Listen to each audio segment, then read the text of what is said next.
দর্শক স্বাগত সবাইকে আমাদের প্রতি রাতের নিয়মিত টক শো। এই সময়ে আমি জহিরুল আলম আজ আপনাদের সঙ্গে আছি। সমসাময়িক রাজনৈতিক প্রসঙ্গ নিয়ে আজকে মূলত আলাপ করব। একই সঙ্গে তুরস্ক এবং সিরিয়াতে যে ভয়াবহ ভূমিকম্প হয়েছে সেদিকটাও কিছুটা কথা বলবার চেষ্টা করব, কাউকে যুক্ত করার চেষ্টা করব তুরস্ক থেকে। আর আলোচনায় যাওয়ার আগে স্টুডিওতে আসা দুজন অতিথির সঙ্গে শুরুতে পরিচিত হব। রয়েছেন ব্যারিস্টার রুমিন ফারহানা, সাবেক সাংসদ এবং হুইপ বিএনপি, স্বাগত আপনাকে। এবং রয়েছেন জনাব ফাইয়াজুল হক রাজু, আওয়ামী লীগ নেতা, স্বাগত আপনাকে। আমাদের সঙ্গে জুম প্ল্যাটফর্মে যুক্ত হয়েছেন আজকে রফিকুল হাসান রাফি, সাংগঠনিক সম্পাদক Bangladesh students association of turkey থেকে উনি আমাদের সঙ্গে যুক্ত হচ্ছেন। আমরা পলিটিক্যাল আলোচনায় যাব, কিন্তু তার আগে তুরস্কের ভয়াবহতা সম্পর্কে ইতিমধ্যে সবাই জেনেছি। আমরা নিজেরাও বাংলাদেশ বা ঢাকা বিশেষ করে এরকম একটা ফল্ট লাইনের মধ্যে আছে এবং ভূমিকম্পের ঝুঁকি আছে। যাই হোক, এটা প্যানিক করার জন্য আমরা আলাপ করছি না, আমরা শুধুমাত্র পরিস্থিতিটা জানার চেষ্টা করছি যে তুরস্কের কী অবস্থা। একটু শুনে আসি তার কাছ থেকে। জনাব রফিকুল হাসান রাফি, কি শুনতে পাচ্ছেন আমাকে? জি, শুনতে পাচ্ছি। জি, আমরা তো এখন পর্যন্ত যা দেখছি যে দুদেশ মিলিয়ে প্রায় 2300 মৃতের সংখ্যা। যদিও এর থেকে অনেক ভয়াবহ ভূমিকম্প হয়েছে অতীতে, তুরস্কেই হয়েছে, তো এটাও কম নয়, এটা তো অনেক বড়। এবং মৃতের সংখ্যা আমি যেরকম দেখলাম যে ইউএসজিএস থেকে একটা আশঙ্কার কথা বলছে যে প্রায় 10,000 ছাড়িয়ে যেতে পারে। কি অবস্থা বলেন তো একটু ওখানকার? আপনি তো কোথায় আছেন? ইস্তাম্বুলে? আমি ইস্তাম্বুলে আছি। আচ্ছা, আর ঘটনাস্থল আপনার থেকে কত দূরে? ইস্তাম্বুল থেকে 2700 কিলোমিটার আচ্ছা, যাই হোক, কিন্তু খবর তো পাচ্ছেন বা পুরো তুরস্ক জুড়ে একটা ধরনের জরুরি অবস্থা আছে, একটু বলেন, আমরা শুনি।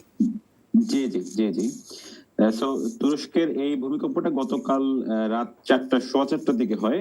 এরপরে 7.8 মাত্রা ভূমিকম্প, তারপরে অ্যারাউন্ড 50টার মতো আফটার শক যেগুলো 6 মাত্রার কম বেশি।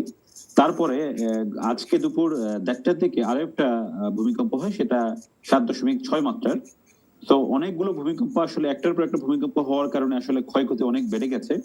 এখন পর্যন্ত খবর মোতাবেক 1541 জন, তুরস্কের সরকারের বক্তব্য মোতাবেক, এবং 9,000-9,500-এর বেশি কিছু আহত এবং রয়েছে। উদ্ধার কাজ এখনো চলছে। উদ্ধার কাজের মধ্যে নতুন নতুন আহত অথবা নিহত সংখ্যা যোগ হচ্ছে। আমাদের দুজন বাংলাদেশি নিখোঁজ ছিলেন এখন পর্যন্ত। তার মধ্যে একজন বাংলাদেশের খোঁজ পাওয়া গেলেও আরেকজন বাংলাদেশের খোঁজ পাওয়া যায়নি, কারণ তারা দুজন একসাথেই ছিলেন, তবে আরেকজনের খোঁজ পাওয়া যাচ্ছে না। আমরা আশা করছি তাকেও ইনশাল্লাহ পাওয়া যাবে। আর এর বাইরে বর্তমানে বিভিন্ন শহরে বাসাবাড়ি থেকে অথবা ছাত্রদের ডরমিটরি অথবা ইউনিভার্সিটিগুলোর হলগুলো থেকে ছাত্র অথবা সাধারণ মানুষজন মসজিদ এবং স্কুল কলেজ যে ভবনগুলো আছে সেখানে অবস্থান করছেন।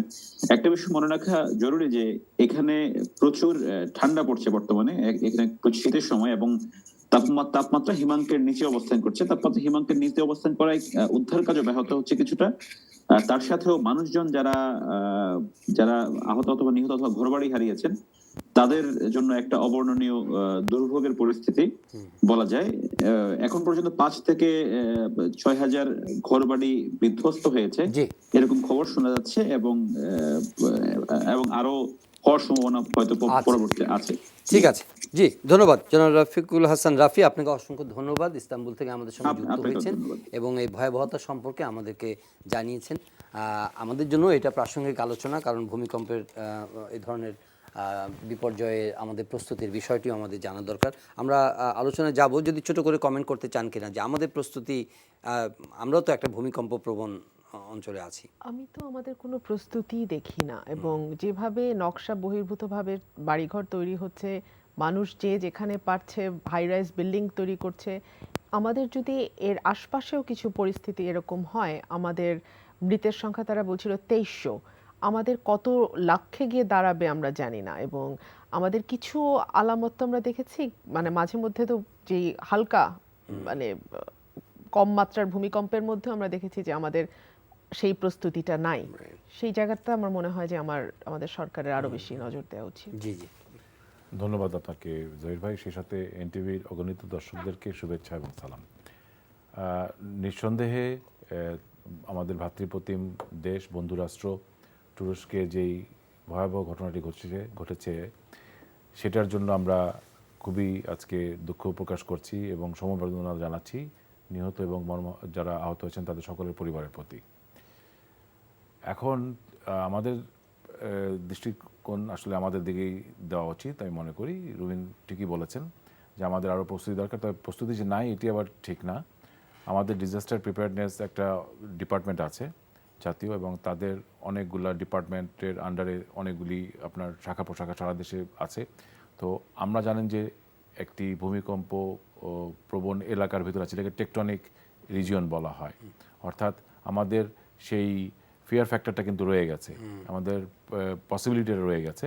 বিশেষ করে মিয়ানমার থেকে অন্য দিক থেকে যখন ভূমিকম্পের শুরু হয়, ফল্ট লাইনে মধুপুর একটা ফল্ট লাইনের মধ্যে এক্স্যাক্টলি ওই জায়গাটায় আমাদের একটা রিজিয়নের একটা ধাক্কার একটা সম্ভাবনা এই পর্যন্ত এসে পড়ে। ভূমিকম্প কিন্তু উৎপত্তি হয় এক জায়গায়, শেষ বা এটার আঘাতটা আরো অনেক দূরবর্তী, বিস্তৃতি অনেক ব্যাপক হয়।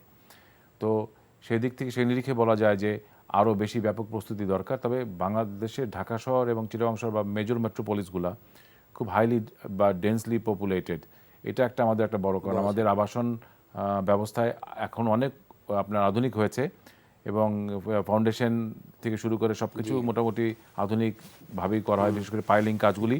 So these are earthquake resistant বলা যায়, তারা তো ক্লেম করে। এখন ক্লেম করলেই তো হবে না, এটাকে ইন্সপেকশনের মাধ্যমে যথাযথ কর্তৃপক্ষের মাধ্যমে পুঙ্খানুপুঙ্খ এবং টাইম টু টাইম এটাকে এটার যে সত্যি এটা সেটা সাস্টেইন করতে পারে কিনা, কত মাত্রায় রিক্টার স্কেলে, সেটাও দেখার ব্যাপার আছে। মনিটরিংটা ইম্পর্টেন্ট, প্রিপেয়ারনেস প্লাস মনিটরিং। জনাব রাজু, এই প্রসঙ্গে আরেকটা প্রসঙ্গ মানে আরেকটা বিষয় বলতে চাই, সেটা যদি ধরেন আমাদের শহরে মেট্রো রেল হয়েছে বা হচ্ছে, হুইচ ইজ ভেরি রিমার্কেবল, তাই না, এবং সবাই খুশি। কিন্তু এই শহরের মধ্যে দেখেন যে প্রায় খবর আসছে যে এই শহরে উনি বলেন যে আনলিভেবল, মানে এটা তো ওয়ান অফ দ্য মোস্ট আনলিভেবল সিটিজগুলোর মধ্যে এটা র্যাঙ্ক করছে, এবং বায়ু দূষণের ক্ষেত্রেও এটা এখন টপ র্যাঙ্কিং একটা সিটি। তার মানে যেই শহরে মেট্রো রেল হচ্ছে, সেই শহরে এরকম লক্ষ্যচক্কর গাড়ি চলছে, সেই শহরের মধ্যে এরকম মানে আমরা তো আসলে সেই সঙ্গে একভাবে ইকুয়ালি গ্রোথটা আনতে পারছি না। একটা বাস্তবতা কিন্তু আছে, 50 বছর বা 51 বছরের বাংলাদেশের অভ্যুদয়ের ইতিহাসে আপনার কিন্তু সত্যিকার অর্থে 40টা বছর কিন্তু আপনি কাজই করতে পারেন। লাস্ট 10 ইয়ার্সে মানে মনুমেন্টাল ডেভেলপমেন্ট যদি বলেন তাহলে কিন্তু গত 10 বছরে মোটামুটি হয়েছে। আওয়ামী লীগ আছে 13-14 বছর ধরে, বাট এই লাস্ট 7-8 ইয়ার্সে যে পরিমাণ কাজ হয়েছে সেটা কিন্তু এন্টায়ার 14 বছরে হয়নি। তো এটা কিন্তু একটা শুরু। এখন সব ক্ষেত্রেই কিন্তু অব্যবস্থাপনার একটা বিষয় ছিল, তারপরে আপনার টেকনোলজির ব্যবহারগুলায় আমরা ওরকম পারদর্শী ছিলাম না। এখন দেখেন না, কিন্তু গণপরিবহন যে চলছে, সেখানে যে কালো ধোঁয়া বেরোচ্ছে, এটার জন্য তো কোনো বিরাট কোনো পরিকল্পনা কি দরকার ছিল না? এটা তো অ্যাটেনশন দরকার, এবং আমি যে কথাটা এইমাত্র বললাম যে মনিটরিংটা খুব ইম্পর্টেন্ট। আপনার রুল আছে, কিন্তু আইন আছে, কিন্তু আইনের প্রয়োগটি নেই। আপনার বাংলাদেশের কোনো শহরেই কিন্তু বায়ু দূষণ করার যে গাড়িগুলা বা পরিবহনগুলো আছে সেটা কিন্তু অ্যালাউড না অ্যাকর্ডিং টু ল। এটা তো one of the reasons, one of the reasons, এটা তো সব না, বাট এটা হলো একটা মাত্র কারণ। বাট ইন প্র্যাকটিস দেখবেন যে অনেক গাড়ি ঘোড়া কিন্তু এটা আমাদেরও কালেকটিভ একটা উদাসীনতা। আলোচনাটা উঠেছে যখন না, আমি রুমির মনে একমত হবে, আমাদের কালেকটিভ একটা উদাসীনতা আছে। মানে আমাদের যে মালিক সমিতি বা মালিক কর্তৃপক্ষ যারা আছেন তারাও অনেকটা উদাসীন। বিশেষ করে গণপরিবহনের ক্ষেত্রে দেখবেন তারাই কিন্তু এই কাজটা বেশি করে। প্রাইভেট বা পাবলিক ওন যেসব আপনার গাড়িগুলো আছে বা ভেহিকলস আছে মোটামুটি মেনটেন করা হয়। অন দি আদার হ্যান্ড এই যে পাবলিক ট্রান্সপোর্ট বলেন, তারপরে আপনার এই যে গণপরিবহন যেসবকে বলা হয়, এদের কিন্তু অ্যাসোসিয়েশন বা মালিক কর্তৃপক্ষ তারা কিন্তু যথেষ্ট উদাসীন, এবং ট্রাক বাস সবচেয়ে বড়ভাবে কিন্তু শহরগুলোতে পলিউট করে। অ্যাবসলিউটলি না, কেন এই প্রসঙ্গটা আলাপ করছি এই কারণে যে আপনারা একটু পরে রাজনৈতিক আলোচনা করবেন, দেশ কিভাবে পরিবর্তন আনবেন, অনেক পরিবর্তন আনতে চান, সেই দর্শন এবং বিষয় নিয়ে কথা, কিন্তু আওয়ামী লীগ বিএনপির বিষয় না, রাইট। কিন্তু যেই শহরের মানুষের জীবনযাপনের উন্নতি করার জন্য আমরা নিরন্তর কাজ করে যাচ্ছে দলগুলো, সেখানে শহরের অবস্থাটা কি খুব অর্গানাইজডভাবে, খুব প্ল্যান্ড ওয়েতে, খুব ডিসেন্ট ওয়েতে, খুব রিমার্কেবল ওয়েতে, খুব এনকারেজিং ওয়েতে চলছে না? দুই একটি সিটি কর্পোরেশন তো মশাও মারতে পারেনি মানে ঠিকমতো। জি, আপনি এগুলা তো এটা তো মানে মেনে নিতে হবে।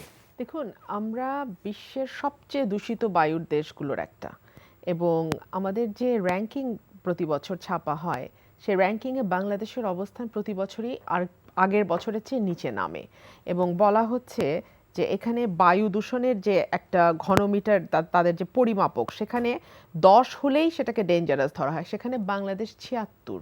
কোথায় 10 আর কোথায় 76? তো সুতরাং এই ব্যাপারগুলোতে কাজ করবার জন্য সীসার কোনো পরিমাণটা মনে হয় বেশি, আগ্রহ, হ্যাঁ, সীসা আগ্রহ আমরা দেখি না সরকারের তরফে, এবং যারা দায়িত্বে থাকেন তাদের কোনো জবাবদিহিতারও কোনো বালাই নাই। এবং এই যে আমরা আর্থকোয়েক নিয়ে কথা বলছিলাম, ডেন্সলি পপুলেটেড ঢাকা, চিটাগং এবং অন্যান্য যে এই বিভাগ, সেগুলো যেরকমই হোক, ঢাকা চিটাগংয়ের অবস্থা কিন্তু ডিজাস্টার হয়ে যাবে। এবং এখানে হাই রাইজ বিল্ডিং যেভাবে হচ্ছে, মানুষ যেভাবে গ্রাম থেকে শহরে আসছে, কাজের খোঁজে আসছে, চাকরির খোঁজে আসছে, কারণ আমরা তো আসলে জীবিকাকে ডিসেমিনেট করতে পারি নাই। বাংলাদেশের সব জায়গায় একটা ভালো মানের স্কুল বলেন, একটা ভালো মানের বিশ্ববিদ্যালয় বলেন, একটা ভালো মানের চাকরির ব্যবস্থা বলেন, সেটা সব ঢাকা আর চিটাগং কেন্দ্রিক, আরও বেশি প্রেসাইসলি বলতে গেলে ঢাকা কেন্দ্রিক। তো এই যে ঢাকামুখী মানুষ, এই মানুষকে আপনি আসলে কিভাবে ট্যাকল করবেন? এবং এই ডিজাস্টার একটা হলে তখন ঢাকা একেবারে মাটির সাথে মিশে যাওয়ার মতন একটু অবস্থা বিরতি দাঁড়াবে। যাব, ওয়াই ইজ দ্যাট? মানে সব ঢাকামুখী কেন? না, এটা একটা বাই ট্রেডিশন হয়ে আসছে। আমরা খুব মানে সেন্ট্রালাইজড একটা সিটি ব্যবস্থাপনা গড়ে তুলেছি। মানে in fact we should have done more decentralisation over the years, কিন্তু সেটা কিন্তু আমাদের হয়নি। এখন কেন হয়নি, কার দোষ? আওয়ামী লীগের দোষ না বিএনপির দোষ, রুমিনের দোষ না রাজু ভাইয়ের দোষ? এটাও কিন্তু দেখার বিষয় না। মানুষ কিন্তু সাফার করছে, এটাই বাস্তবতা। এবং এখান থেকে মানুষের মুক্তি দেওয়ার জন্য আমি মনে করি যে রাজনৈতিক প্রজ্ঞা খুবই দরকার।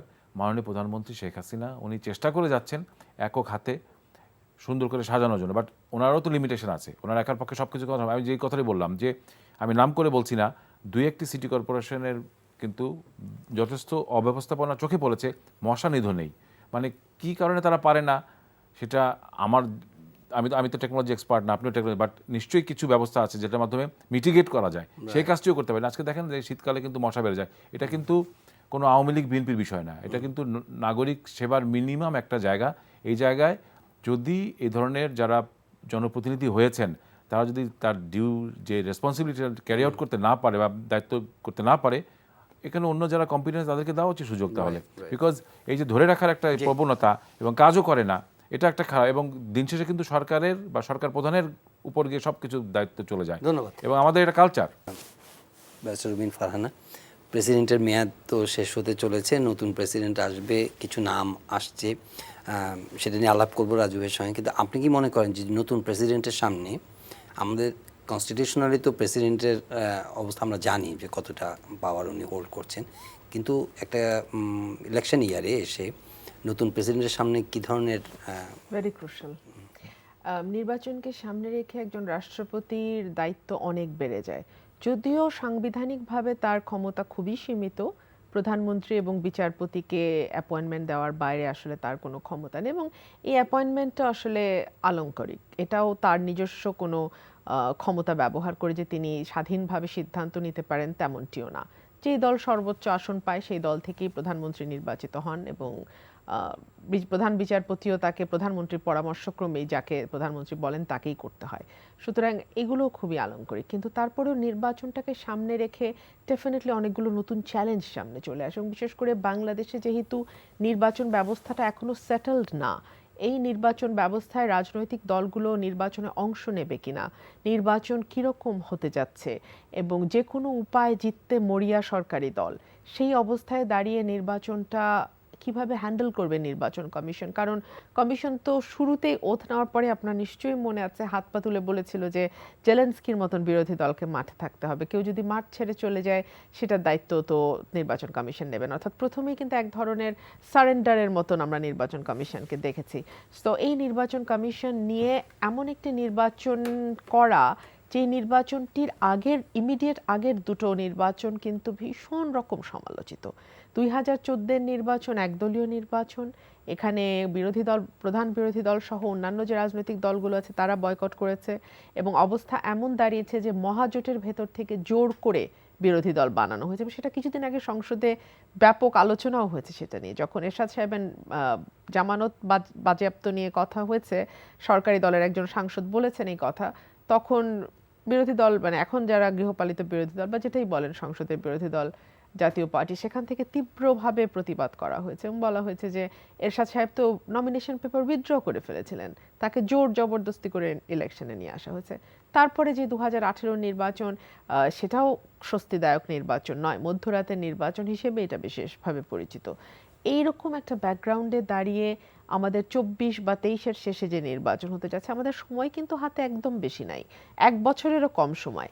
এই সময়টার মধ্যে আসলে অনেক কিছু হতে পারে এবং বাংলাদেশের মতন দেশে আপনি জানেন যে সব সময়ে এক ধরনের আনস্টেবিলিটি থাকে এবং যেহেতু রাজনৈতিক দলগুলোর মধ্যে সৌহার্দ্যপূর্ণ সম্পর্ক নেই, রাজনৈতিক দলগুলোর মধ্যে পারস্পরিক যেই আস্থা, বিশ্বাস বা রেসপেক্ট যেটাকে আমরা বলি, সম্মান, সেই জায়গাটাতে বিরাট ঘাটতি রয়ে গেছে এবং বড় দুই দলের একেবারে শীর্ষ পর্যায়ে কিন্তু কথাবার্তা বন্ধ, মুখ দেখা দেখি বন্ধ এবং এক ধরনের শত্রুতার মতন অবস্থা। এবং এটা কিন্তু ডিসেমিনেট করে, এটা কিন্তু একেবারে তৃণমূল পর্যন্ত এই ধরনের মনোভাব। এবং গত 15 বছর ক্ষমতায় থেকে আওয়ামী লীগ যেভাবে নির্যাতন করেছে বিরোধী দলের উপরে, বিশেষ করে বিএনপি চেয়ারপারসনকে কারাগারে নেয়া, তাকে বিদেশে চিকিৎসার সুযোগ না দেয়া, বিএনপির মহাসচিব থেকে শুরু করে একেবারে তৃণমূলের প্রত্যেকটা কর্মীর বিরুদ্ধে শত শত মামলা দেয়া, 35 লক্ষ আসামি যদি একটা দলে থাকে, আপনি আমাকে বলেন যে সেই দলটা কিভাবে চলে। এবং আমাদের নেতা কর্মীদেরকে গুম করে ফেলা, নাই করে ফেলা, অনেককে বিচার বহির্ভূতভাবে এনকাউন্টারে দিয়ে হত্যা করা, এগুলো তো নানান টর্চার আছেই। এবং আমাদের কর্মীদের সঙ্গে যে ধরনের আচরণ করা হয়েছে, আমি ছোট্ট একটা উদাহরণ দেই। আমাদের তো 4 তারিখে সমস্ত বিভাগে সমাবেশ হলো, খুলনা বিভাগে যে গাড়িগুলো যাচ্ছিল সেখান থেকে একটা গাড়ি থামিয়ে আমাদের কর্মীদের নামিয়ে, নেতাদের নামিয়ে তাদের পেটানো হয়েছে। তাদের মানে তারা বারবার, কয়েকজন যারা ইন্টারভিউ দিয়েছে প্রথম আলোতে বলছে যে আমাদের বয়স হয়েছে 71-72 বছর বয়স, হার্টে আমাদের রিং পরানো, আমরা বলেছি এই কথাগুলো, বাট তারপরেও they didn't listen to us. একদম ব্রুটালি তাদেরকে মারধর করা হয়েছে। এই রকম একটা চরম বৈরী সংস্কৃতি, রাজনৈতিক সংস্কৃতির মধ্যে দাঁড়িয়ে চরম অনিশ্চিত একটা নির্বাচন, এই সময় তো ডেফিনেটলি মানে এই পরিস্থিতিটা একটু ভোলাটাইল, তাই না? এবং সে কারণে আমরা কিন্তু বিভিন্ন জনের নাম শুনতে পাচ্ছি। কখনো আমরা সাবেক আমলার নাম শুনছি, কখনো আমরা আওয়ামী লীগের সাধারণ সম্পাদকের নাম শুনছি, কখনো আমরা স্পিকারের নাম শুনছি। তবে দিনের শেষে যেহেতু সব ক্ষমতাই এক ব্যক্তির হাতে কেন্দ্রীভূত, সুতরাং সেখান থেকে আসলে খুব বেশি বের হবার কোনো সুযোগ আছে বলে আমি মনে করি না। আর কাল কি বৈঠক বসছে আওয়ামী লীগের? জি জি জি, সংসদীয় কমিটি সহ অন্য অন্য সব কিছুর এখানে রাষ্ট্রপতির যে পোস্টটি বা পদটি, এটি সাংবিধানিক একটি পোস্ট এবং এখানে নির্বাচনের যে বিষয়টি, এটি প্রতি 5 বছর সংবিধান অনুযায়ী করা হয়ে থাকে। এবং সরকারি দলের এখানে একটা অ্যাডভান্টেজ হচ্ছে যে তাদের এই মেজরিটির জন্য তারা এই এখতিয়ারটি রাখে, অর্থাৎ জুরিসডিকশন তাদের হাতে। এই পার্লামেন্টে 302টি তাদের। জি জি জি। এখন রাষ্ট্রপতি মহামান্য হামিদ সাহেবের মেয়াদ শেষের পর্যায়ে এবং সেই অনুযায়ী একটা প্রিপারেশনের জন্য তৈরি হয়, তারপরে এপ্রিলে এটা কার্যকরী হবে। এমন অবস্থায় নির্বাচন ফেব্রুয়ারিতে হয়ে যাবে। হ্যাঁ, নির্বাচন হয়ে যাবে, টেক ওভারটা সেটাই। তো ওটা একটা টাইম ফ্রেম আছে আর কি একটা। তো এখন এটা নিয়ে স্পেকুলেশন নানান রকম থাকবে। আমার মনে হয় যে এটা নিয়ে বিরোধী দলের খুব একটা মানে ফিয়ার করার কিছু নাই বা ভয় পাওয়ার কিছু নাই, কারণ রাষ্ট্রপতি দেখেছেন যে আব্দুল হামিদ সাহেব বা এর আগে জিল্লুর রহমান সাহেব থেকে শুরু করে যারাই আওয়ামী লীগের রাষ্ট্রপতি, আওয়ামী লীগ সেই নজিরও রেখেছিলেন যে বিচারপতি শাহাবুদ্দিন সাহেবকেও কিন্তু রাষ্ট্রপতি করেছিলেন দলীয় গণ্ডির বাইরে গিয়ে, গ্রেটার ইন্টারেস্টে। সেই ম্যাগনানিমিটি আওয়ামী লীগ দেখিয়েছিল। জিল্লুর রহমান সাহেব সর্বজন শ্রদ্ধেয় মানুষ ছিলেন, ওনার টেনিওরটা আমরা দেখেছি। উনি আমৃত্যু চেষ্টা করেছেন সংবিধানকে সমুন্নত রেখে সংবিধানের আওতায় সমস্ত কিছু করে এবং ওনার প্রতি অর্পিত দায়িত্ব পালন করার জন্য। এবং এখানে ওনার মৃত্যুর পর দেখেছেন যে গণমানুষের ভিতরে একটা বড় ধরনের দুঃখ প্রকাশের মধ্যে দিয়ে ওনার প্রতি শ্রদ্ধার নিবেদন, অর্থাৎ ওনার অ্যাকসেপ্টেন্সটা সেই লেভেলেরই ছিল। উনি স্ত্রীকে হারিয়েছিলেন, মানুষের সিম্প্যাথি ছিল। আব্দুল হামিদ সাহেব একজন নিপাট ভদ্রলোক হিসেবে পরিচিত, একজন প্রাজ্ঞ আইনজীবী ছিলেন একসময় এবং খুব নিচের থেকে রাজনীতি করে করে কিন্তু সর্বোচ্চ পদে আসীন হয়েছেন। সো ভেরি সাকসেসফুল ক্যারিয়ার ওনার, আমি বলবো অ্যাজ এ পলিটিশিয়ান। উনি চলে যাচ্ছেন, ওনার প্রতি শ্রদ্ধা। এবং উনি কিন্তু এমন কিছু করেননি যেটি বাংলাদেশের রাজনীতিতে যেটা সবসময় উঠানো হয় যে বা রেজ করা হয় যে রাষ্ট্রপতির পদটিকেও সরকার বাগিয়ে নিয়েছে বা দলীয়করণ করেছে, এমন কিন্তু হয়নি। দলীয় অনেক কিছুর বাইরে চেষ্টা করেছেন, সবই যে পেরেছেন এমনটা বলা যাবে না। তবে এই যে সংলাপ, নির্বাচনমুখী সকলকে করার জন্য ওনার প্রস্তাবনা সহ সকল দলের অংশগ্রহণ চেষ্টা করেছেন অনেক। না, নতুন প্রেসিডেন্ট কি এই ধরনের কোন এখন কার্যক্রমের নতুন প্রেসিডেন্ট এর বেশি যে এর থেকে আমার তো মনে হয় না যে একই ধারার থাকবে এবং একই অনুসরণ করবেন তারা সেইভাবেই, যেটা সাংবিধানিকভাবে দেওয়া আছে। এবং বেশ কয়েকজনের নাম আসছে, তবে শেষ পর্যন্ত until and unless it is done, it is not done. তো সেটাই দেখার অপেক্ষা থাকতে হবে আমাদেরকে। জি। নিঃসন্দেহে সবচেয়ে প্রাজ্ঞ এবং যোগ্য ব্যক্তিকেই রাষ্ট্রপতি পদে দেওয়া হবে, জি, নিশ্চয়ই। এটাই দেশবাসী আশা করছে, আমরাও এটা আশা করছি। নিশ্চয়ই।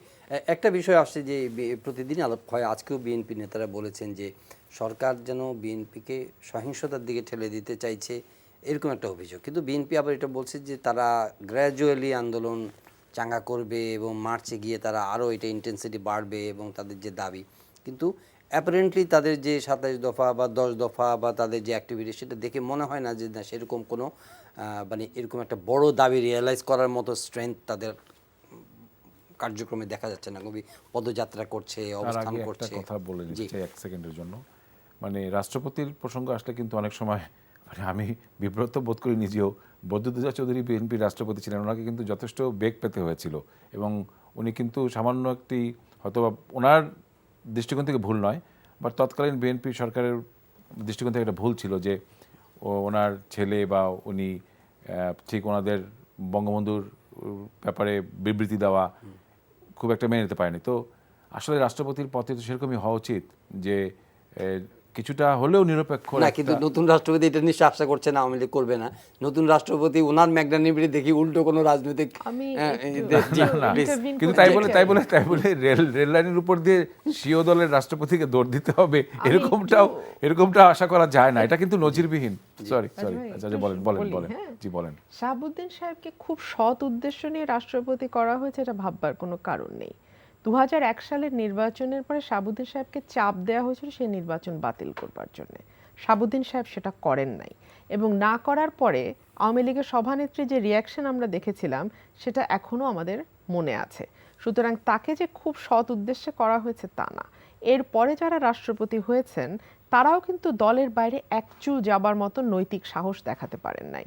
বাংলাদেশে বিভৎস নির্বাচনের কারচুপি হয়েছে, 14তে হয়েছে, 18তে হয়েছে। হ্যাঁ, রাষ্ট্রপতি নির্বাচন বাতিলের কোনো ক্ষমতা রাখেন না, কিন্তু সেটা নিয়ে একটা টু শব্দ বাংলাদেশের কোনো রাষ্ট্রপতি করেছেন বলে মনে পড়ে না। একেবারে দলীয়, চূড়ান্ত দলীয় লেজুর বৃত্তি করা যেটাকে বলে, সেরকম মানুষই বেছে রাষ্ট্রপতি বানানো হয়েছে এবং তারা অত্যন্ত অনুগতভাবে সেই দায়িত্ব তারা পালন করেছেন।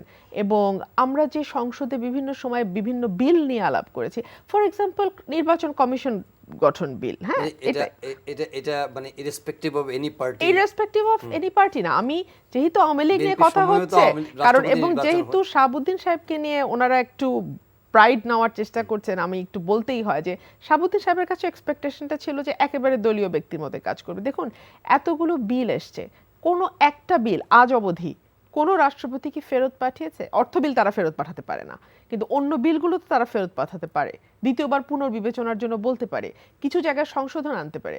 আজ পর্যন্ত কি কোনো রাষ্ট্রপতি সেটা করে দেখিয়েছেন? না। এটা একেবারে একটা আব্দুর রহমান সাহেব, ইয়াজউদ্দিন সাহেব সেরকম কিছু করে দেখাননি এবং গত 15 বছর আমরা কাউকে করে দেখাতে দেখিনি। সুতরাং আওয়ামী লীগ যদি নিজেকে ব্যতিক্রম দাবি করে তাহলে সেটা খুব ভুল হবে। আচ্ছা, বিএনপির আন্দোলনের কথায় আমি আসি। আমি তো প্রশ্নেই ঢুকতে পারলাম না। বিএনপির আন্দোলনের কথা একটু আসি। দেখুন, আন্দোলনের ধরনটা কেমন হবে, আন্দোলন ঠিক কিভাবে গড়ে উঠবে, কখন মোমেন্টামে যাবে, কখন মানে কোন পদক্ষেপটা নেওয়া হবে, এটা একেবারে দলীয় সিদ্ধান্ত এবং দলীয় কৌশলের ব্যাপার। আমাদের দলের সামনে কিন্তু যেই পথ আছে তার পেছনে আমরা কিন্তু খুব বন্ধুর পথ, খুবই চড়াই উতরাই পার করেছি এই কতগুলো বছর। এবং আমাদের কর্মীরা যে এখনো ঐক্যবদ্ধ আছে, আমাদের দলটা যে এখনো ইন্টিগ্রেটেড আছে এবং এখনো আমরা ডাকলে যে জনসমুদ্র হয়, এটা কিন্তু একটা বড় প্রমাণ যে সরকারের নানান চেষ্টা, নানান কৌশল, নানানভাবে ভাঙার চেষ্টার পরেও কিন্তু সফল হয়নি সরকার। এবং শেষ উদাহরণ হিসেবে আমি উপনির্বাচনের কথাটা বলতে চাই, যেহেতু আমার এলাকা সরাইল আশুগঞ্জে, ব্রাহ্মণবাড়িয়া 2-এ সরকার শেষ পর্যন্ত আমাদের একজন একেবারেই প্রবীণ অশীতিপর বৃদ্ধ একজন সাংসদের দায়িত্ব নিয়েছিলেন এবং তাকে জেতাবার জন্য নিজেদের প্রার্থী বসিয়ে দেয়া, অন্যান্য প্রার্থীদের ভয়ভীতি দেখানো, কাউকে কাউকে গুম করে সরিয়ে ফেলা ইত্যাদি সবই করেছে। তারপরেও কিন্তু ভোটার টার্নওভার 15%-এর বেশি হয়নি, অর্থাৎ 85% মানুষই কিন্তু লাল কার্ড দেখিয়ে দিয়েছে। তো সরকারের সামনে যে নির্বাচন সেটাকে ঘিরে নির্বাচনগুলোতে তো মানুষের উৎসাহ এমনিতেও কম থাকে। আপনি মূল নির্বাচনের কথাও ধরেন না কেন, মূল নির্বাচনেও কি মানুষ খুব উৎসাহ দেখিয়েছে? 2018-র কথাই চিন্তা করেন, মানুষের মধ্যে এক ধরনের কিন্তু আমি দেখি যে নেগেটিভ একটা নির্বাচনের ব্যাপারে, যে না এটা আসলে হওয়ার কিছু নেই, যা হওয়ার ফলাফল আগেই ঠিক করা। তো এরকম একটা অবস্থা থেকে বিএনপির ঘুরে দাঁড়ানো, বিএনপির আন্দোলনকে চাঙ্গা করা, definitely it's a difficult work এবং এটা একদিনে হবে না। আর নির্বাচন যেহেতু আমাদের নকিং অ্যাট দ্য ডোর না, এখনো আমাদের হাতে বেশ সময় আছে, আমাদের দাবি কিন্তু পরিষ্কার যে এই সরকারের অধীনে কোনো নির্বাচন নয়, তত্ত্বাবধায়ক সরকার দিতে হবে, সংসদ ভেঙে দিতে হবে, এই দাবিগুলো খুব পরিষ্কার এবং এগুলো মানানোর জন্য যা যা করা দরকার। তবে হ্যাঁ, একটা কথা আমি এই দরবারে খুব পরিষ্কার বলবো, আওয়ামী লীগের মতন লগি বৈঠার আন্দোলন, রক্তপাত করা, মানুষকে মারা, সেই মৃতদেহের উপরে জুলুম করা, এগুলো আসলে বিএনপির দ্বারা হবে না। বিএনপি এই রাজনীতি করে না। জনাব ফায়াজুল হক রাজু, সরকার বিএনপির দাবির কথা তো প্রতিনিয়ত তারা বলছে, সরকারও তার প্রতিনিয়ত সেটাকে ডিসকার্ড করে দিচ্ছে, কিন্তু অবস্থার দৃষ্টি কি মনে হয় যে বিএনপি যেভাবে আন্দোলন, হয়তো তারা বলছে যে এটা আরও গতিশীল হবে, সামনের দিকে সরকার পতন বা আন্দোলন আরও জোরদার করবে, কিন্তু একই সঙ্গে কিন্তু তারা একটা শান্তিপূর্ণ উপায়ে আন্দোলনটা করার চেষ্টা করছে, সরকারও ঠিক একইভাবে স্পেস ক্রিয়েট করছে, যদিও 10 তারিখকে সামনে রেখে তারা কিছু শক্তি প্রয়োগ করেছিল। তো মনে হয় কি যে দুইটা দলের মধ্যে, সরকার এবং বিরোধী দলের মধ্যে মানে এক ধরনের রেস্ট্রেইন্ট আছে রিলেটেড টু মানে যে দাবি আদায় করা অথবা দাবি মানা, এবং এটার মধ্যে কি কোনো স্পেস আপনি দেখতে পান যে সামনে ভবিষ্যতে এটা একটা কনসিকোয়েন্সের দিকে যাবে, যে না ঠিক আছে দুই দলের মধ্যে কিছু একটা বোঝাপড়া করা অথবা কারো না কারো দ্বারা এটা প্রভাবিত হওয়ার কোনো সুযোগ আছে কিনা? তার আগে জহির ভাই একটা জিনিস মনে করে দিতে চাই যে দেখেন, রাষ্ট্রপতির পদটি নিয়ে আমরা কথা বলছিলাম, গোয়িং ব্যাক দেয়ার এগেইন, আমি কিন্তু এখান থেকে আলোচনাটা হারিয়ে যাবে। মৃত, আমি তো অনেক লম্বা প্রশ্ন ফর্মুলেট করেছি, অল্প বলি যে মৃত মানুষকে নিয়ে আমি আসলে কোনো কথা বলতে পছন্দ করি না, বিশেষ করে সে যদি সর্বজন শ্রদ্ধে হয় বা বড় কোনো পজিশনের হয়। রাষ্ট্রপতি বিএনপির যে ইয়াজউদ্দিন সাহেব ছিলেন, এটা ইতিহাসের পাতায় লেখা আছে, কি ন্যাক্কারজনকভাবে বঙ্গভবনকে কাশিম বাজারের কুঠি বানিয়ে ফেলেছিলেন একবার। এই আপনার যখন আওয়ামী লীগ রাজপথে আন্দোলন করছে দাবি দাওয়া নিয়ে, আপনার 1/11 ঘটেই গেল সেই কারণে। তো আমাদের আন্দোলনের ফসল is one aspect, but how he captured the entire power and under his sleeve, তার নিজের আন্ডারে নিয়ে চলে গেল, এইটা তো একটা ইতিহাসের একটা ব্ল্যাক চ্যাপ্টার। তো রাষ্ট্রপতির যে পদটি তাই খুবই একটা মানে সংবেদনশীল একটি পদ এইসব ক্ষেত্রে, এবং এটার যে মান মর্যাদা এবং এটার স্যাংটিটি যদি শব্দটা ব্যবহার করতে পারি, সেটাকে আপহোল্ড করা কিন্তু নট ইজি। তো সেরকম নিশ্চয়ই ব্যক্তি বা ব্যক্তিত্ব আমাদের কোনো নেতৃস্থানীয় কেউ এখানে আসবেন, সেটাই আশা করি আর কি। আমার ব্যক্তিগত অভিমত ছিল এটি, যে ওরকম যেন কলঙ্কিত হয়ে না যায়, মানে পার্টির এত অ্যাফিলিয়েশন বা এত হয়ে যাওয়া, নতজন হয়ে যাওয়াটা সেটাও ঠিক নয়, একটু must stand above the line at times, এটাই আশা করি আর কি। I am sure Rumeen Farhan also does the same expectation. তো এখন আমি যেই আপনার প্রশ্ন সেখানে আসছি, বাংলাদেশের রাজনীতিতে ভোটের রাজনীতি ইতিহাসটি খুব একটি ভালো না, যে কোনো সময়। সমসাময়িক সময়ে 14 সালের ইলেকশনটি বিএনপি না করাতে আমার দৃষ্টিকোণ থেকে বলতে পারি, আমার যতটুকু অভিজ্ঞতা হয়েছে রাজনীতিতে গত 30-35 বছরে, it was the biggest blunder if they have ever committed. Because ইলেকশনমুখী না হলে হয় কি, জাস্ট ধরে নেন বিএনপিকে বললে আপনাকে বিএনপিরও বলবে যে আমাদেরকে তো হারিয়ে দেওয়া হতো, সাজানো সব গেম, পাতানো গেম, আমি কেন পা দিব।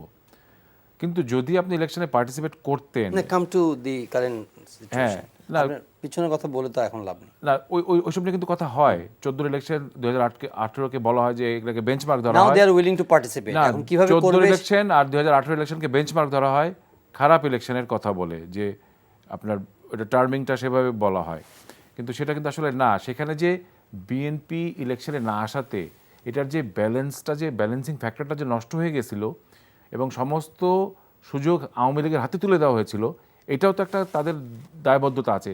সেটার কি তারা অ্যাডমিট করে?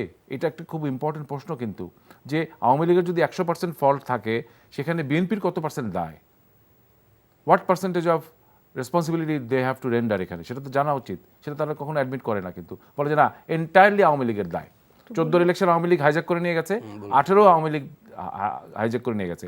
তো এটা কি হয়ে গেল জিনিসটা? Denial, outright denial. আপনার নিজের কোনো দায়িত্ব নাই। ইলেকশন ফেয়ার করার জন্য তো সমস্ত স্টেক হোল্ডারদেরকে একটা পার্টিসিপেটরি রোল প্লে করতে হবে। Did you do that? You did not do that, you opted out. তাহলে কি দাঁড়াবে জিনিসটা? মানে ব্রাজিল খেলতে আসছে, আর্জেন্টিনা আসে নাই মাঠে, তো খেলাটা কি হবে তাহলে? ফাঁকা মাঠে তো আর্জেন্টিনা গোল দিবেই, বসে থাকবে ওখানে, বা ব্রাজিল গোল দিবে না, আর্জেন্টিনা আসে না, ছেড়ে দেই আমরা, আসেন চলেন। এই প্রসঙ্গে একদম খুব পরিষ্কার উত্তর। 15ই ফেব্রুয়ারি নির্বাচনে তারা আসলো না কেন?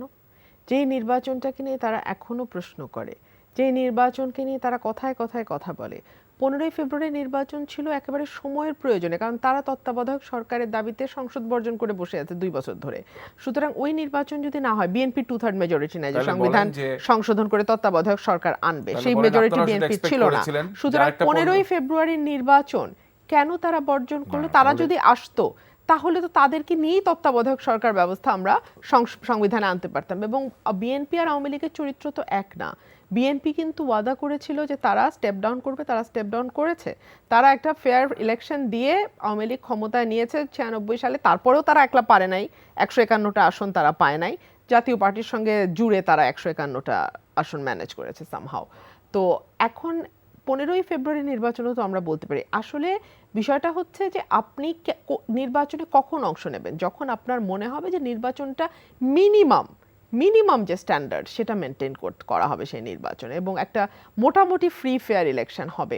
একটা মাগুরার উপনির্বাচন আমি যদি তর্কের খাতিরে ধরেও নেই যে এই নির্বাচনটি কারচুপিপূর্ণ হয়েছিল, এখন তো প্রত্যেকটা আসন মাগুরা, 300টা আসন মাগুরা।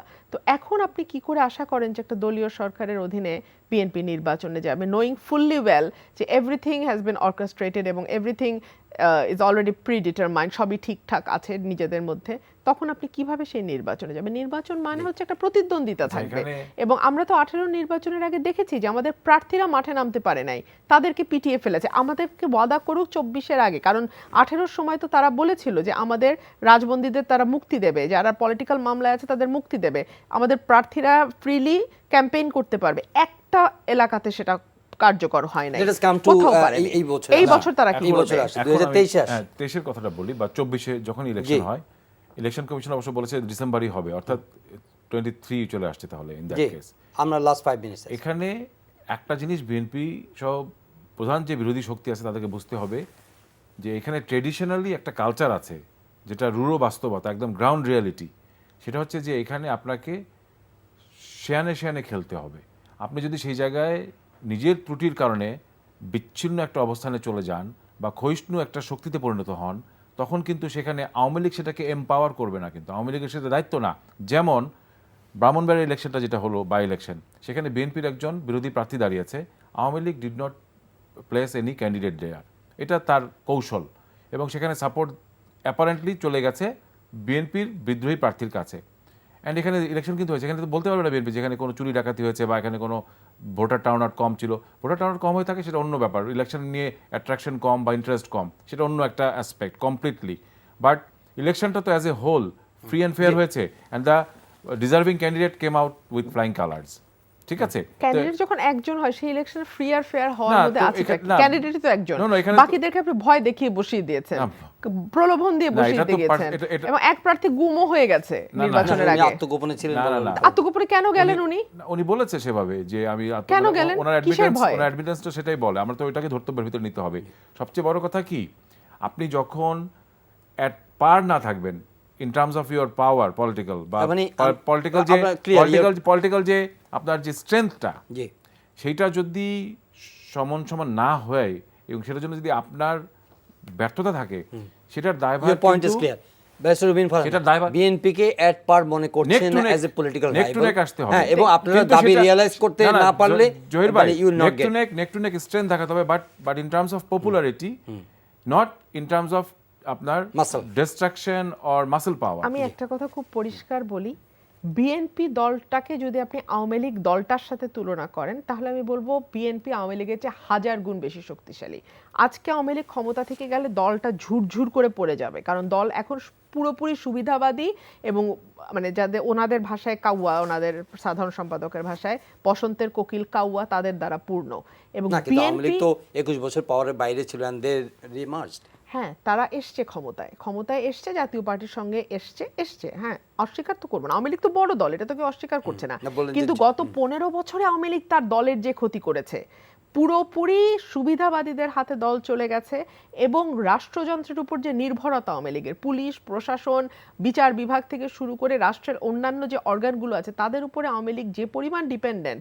এবং এখন দেখুন আজকে মানে এই প্রেসিডেন্ট চলছে, রাষ্ট্রপতির ভাষণের উপর আলোচনা চলছে, এর মধ্যে দবিরুল ইসলাম বলে 7 বারের একজন সাংসদ দাঁড়িয়ে বলছেন সংসদে যে আমলারা আমাদেরকে মানুষই মনে করে না, আমরা একটা কম্বল চাইলে বলে ডিও চিঠি দিতে, সেই চিঠি দিলে সেখানে একটা কম্বল তারা অ্যাপ্রুভ করে, আমরা তাদের দিকে তাকিয়ে থাকি।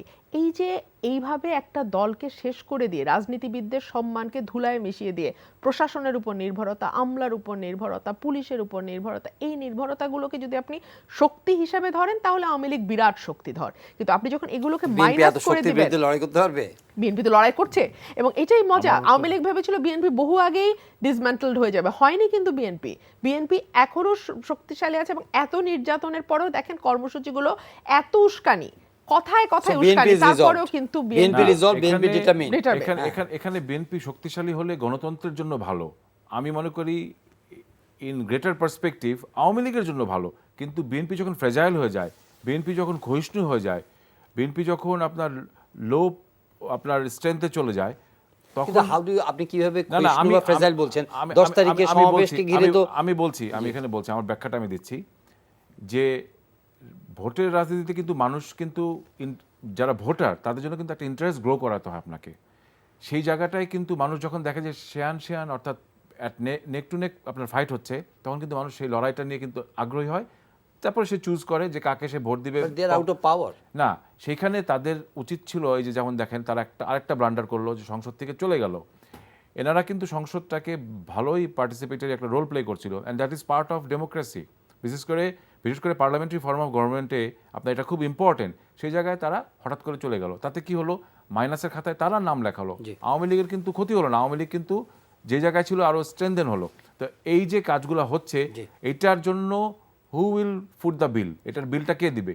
যে বা আমি শুধু একটা কথা বিএনপি বলি, কিছু তো ভুল আছে। কতটুকু দেউলিয়া হলে একটা দল তার সাংগঠনিক সম্পাদককে পাঠায় বিএনপির পদত্যাগ করা প্রার্থীকে জেতাবার জন্য। আমি শুধু এই প্রশ্নটুকুই করলাম, কতটুকু দেউলিয়া আচ্ছা, হয়ে এখানে গেলে তো আওয়ামী লীগের এটা তো অবস্থা। ম্যাটার অফ স্ট্র্যাটেজি, সুতরাং, পলিটিক্যাল স্ট্র্যাটেজি, হ্যাঁ, আওয়ামী লীগকে কৌশল। এখন এই স্ট্র্যাটেজি নিতে হচ্ছে যে বিএনপি থেকে যারা চলে যাচ্ছে সেই উচ্ছিষ্টদের পুনর্বাসন করা, তাদেরকে যদি সংসদে তাদের আনা। রাজনৈতিক সুবিধা হয় না, তাহলে তো সেটা করবে। রুমিন, হ্যাঁ, একটা এই সুবিধা কখন আপনি নেবেন? যখন আপনার রাজনৈতিক দেউলিয়াত্বের জায়গায় আপনি পৌঁছাবেন।